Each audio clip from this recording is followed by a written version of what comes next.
ولا تلبسوا الحق بالباطل وتكتموا الحق وأنتم تعلمون তোমরা সত্যকে মিথ্যার সঙ্গে মিশ্রিত করিও না এবং জানিয়া শুনিয়া সত্য গোপন করিও না। আসসালামু রাহমাতুল্লাহি ওয়া বারাকাতুহু। জি সম্মানিত ভাই, আপনার প্রশ্নটি হচ্ছে যে পণ্য মজুত করে রেখে পরে বেশি দামে বিক্রি করা জায়েজ সম্পর্কে। ভাই, যিনি বলছেন হয়তো তিনি বিস্তারিত বলছেন, আপনি খেয়াল করেন নাই, বা উনি শুধু যদি নাকি পণ্য মজুত করে রেখে দিলে এতটুকুর মাধ্যমে গুনাহ হবে বলে মনে করেন, তাহলে উনি ভুল বলছেন। বিষয়টা এমনটা না।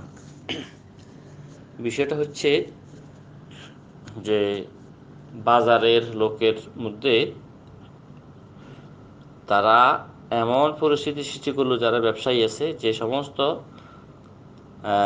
বাইরে থেকে যেই মালগুলো আসবে বাজারে বিক্রি করার জন্য, এরা স্টক করে ফেলছে, এরা আগে কিনে ফেলি যে নিজের কাছে রেখে দিছে, বাজারে আর হওয়া দিতেছে না। উদ্দেশ্য হচ্ছে যে আমি যখন নাকি এগুলো সব যে নিজে কিনে নিলাম, অন্য কোনো দোকানদার কাছে এই মালগুলো পাওয়া যাবে না, তাইলে মানুষ বাধ্য হয়ে আমার থেকে বেশ দামে কিনতে বাধ্য হবে।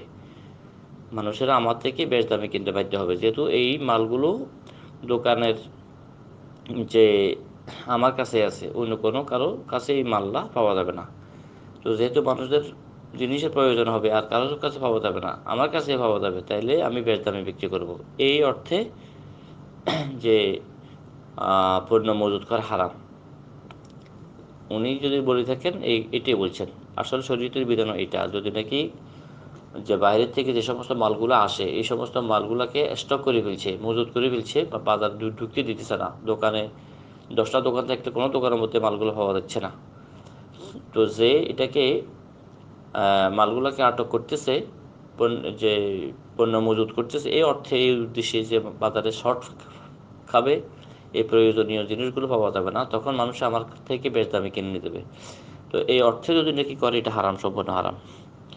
আর যদি নাকি এমনটা নয়, উদ্দেশ্য সেটা না, সেটা হচ্ছে যে এখন মৌসুম, কম দামে পাওয়া যাবে, আমি এটাকে হিম করে রাখবো, যে যখন নাকি মার্কেটে এগুলার চাহিদা বেড়ে যাবে, পণ্য কম পাওয়া যাবে, তখন সাধারণত আনসিজনে এটা একটু দাম বেশি পাওয়া যায়। তো এই অর্থে যদি রাখে, এটা কোনো হারাম হবে না, এই পণ্য মজুত করা হারাম হবে না এই অর্থে। আশা করি বিষয়টা বুঝতে পারছেন। বাকি আল্লাহ আলাম বিসওয়াব। আসসালামু আলাইকুম ওয়া রাহমাতুল্লাহি ওয়া বারাকাতুহু। وقل جاء الحق وزهق الباطل إن الباطل كان زهوقا। বলো, সত্য আসিয়াছে এবং মিথ্যা বিলুপ্ত হইয়াছে, মিথ্যা তো বিলুপ্ত হইবারই।